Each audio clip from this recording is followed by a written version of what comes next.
He founded the country's first anti-apartheid Afrikaans newspaper and has courted controversy ever since. He's one of South Africa's most experienced journalists, but was fired by the SABC for simply speaking his mind. Meet Max du Preez, writer, documentary filmmaker, and historian.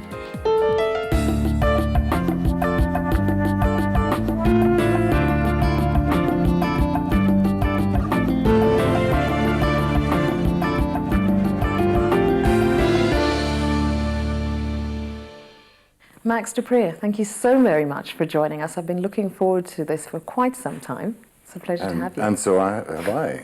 Nice to see you again. Okay, now I'd like to first of all take stock. I know that people are quite used to seeing you branded all over newspapers being highly, highly controversial. And then it seems that, we haven't been hearing that much about you. What have you been up to? God, just don't tell people that I've mellowed. Well, I get that impression. It seems you have. Listen, there's a little bit of that because I thought one of the saddest things in life is an angry old man, And I did which well. are you, angry or old? I did well as an angry young man, but no, I should. No, in fact, I don't think I've changed much in terms of what I do. I've changed very, very much as a private individual. But I'm doing a project that demands of me to be less controversial. And it is my latest passion. It is to record history, so we can't lie about history again. I got involved in our history in the last 6-7 years, and I did 2 books on it, and it continues. And I see it as my little calling to say, contemporary history, let's get it down before the old-timers die off and people forget and people start lying again. The process that you're going to in recording all of this, what does it make you wonder about in a century, when people look back at the video and the stories and the transcripts, what they will think about this particular moment in our history? I still think they'll think it's absolute magic. I'm convinced that 50, 100 years from now, people say, that was a spectacular moment in the history, in the evolution of human beings. It wasn't supposed to happen. The one overwhelming emotion I have after all these interviews, and I just did 2 very important ones today, is a feeling of sadness that we're squandering all those gains. I mean, we did so incredibly well, all of us, all sections of our society, all communities. And we got together and slowly, and we banked all of that goodwill and all the gains that we made. And now it's beginning to seep away a little bit, and we're losing the magic that we had made for ourselves. So Max, why then do you think it is that we've sort of squandered, as you put it, all this goodwill that we garnered over the past decade or so? Or are squandering it? Possibly a lack of strong leadership, partly human nature, partly a reaction to history, but mostly I would say it is the lack of strong leadership. I have a very strong impression of what an important role the African National Congress had played in our transition. Its long history, its culture of non-racialism and tolerance and diversity and non-tribalism played an incredibly strong role. I mean, we had moments where we were hovering over the precipice, and just thanks to the leadership and the discipline and the culture of the African National Congress. But then many people would say that was strong leadership, that was good leadership. That was. So that's the point I'm trying to make. Hmm. That's what brought us here. And then people let up. Then we got to a settlement. And then that leadership kind of sat back a little bit.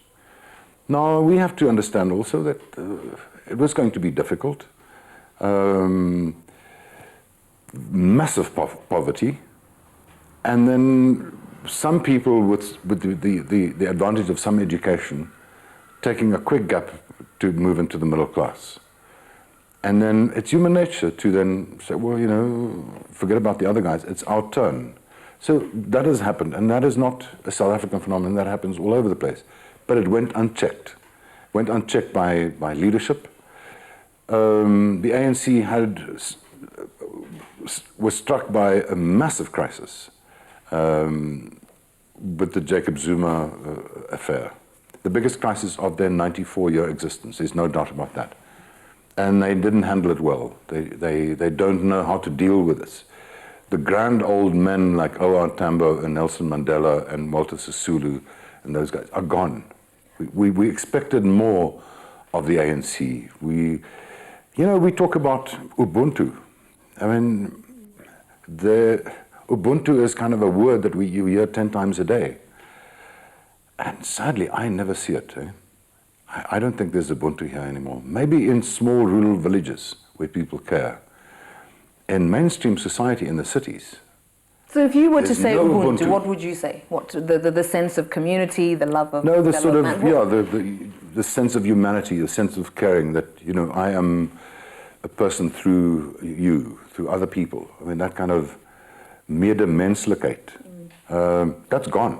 Are you angered by the fact that perhaps we've also become quite passive in terms of how angry or frustrated we may be, or even dissatisfied in terms of our leadership? I mean, are you bothered by the fact that people are more interested in the acquisition of the material goods than worrying about the nearly half of the population that's illiterate and unemployed? Most definitely, and you especially see this at universities, which used to be everywhere in every society. That's the hotbed of new ideas. And I've spent some time at universities where I teach and talk and whatever. And these young people are more interested in cell phones and designer clothes and a convertible BMW than any social cause. I mean, some of the young black students are so happy that they left a rural upbringing behind them. And they now look down. They don't want to be. They want to deny their own background and their own past, all because of this dream of more money, more status, and money has become our status symbol. So what fixes it then? I mean, it's easy to say, well, there's bad leadership and we don't have Ubuntu and all this stuff, but the cure. Leadership. There's the only thing. It's leadership. And also the faith communities should have played a stronger role, but they don't. And there's no quick fix. It happened. This is who we are.